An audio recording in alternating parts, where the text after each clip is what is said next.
A conselleira do Mar, Rosa Quintana, puxo a empresa Pescados Hermanos Lijó, asentada no polígono industrial de Xarás, en Ribeira, dedicada á clasificación, envasado e embalado de produtos do mar, que comercializa, como exemplo de bo facer. A firma foi precisamente unha das beneficiadas da liña de axudas que a Xunta puxo en marcha durante o pasado ano, de cara á mellora dos procesos produtivos e á sustentabilidade ambiental.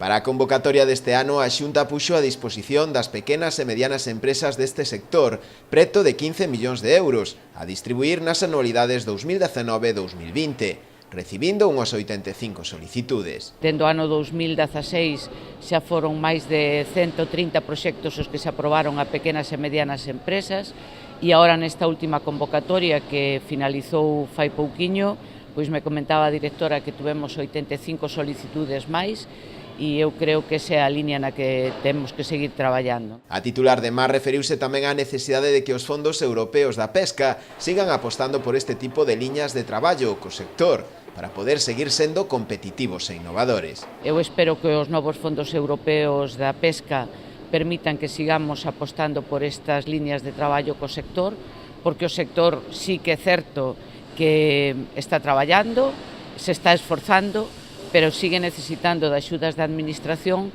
para poder seguir sendo competitivos no mercado e poder seguir innovando, non?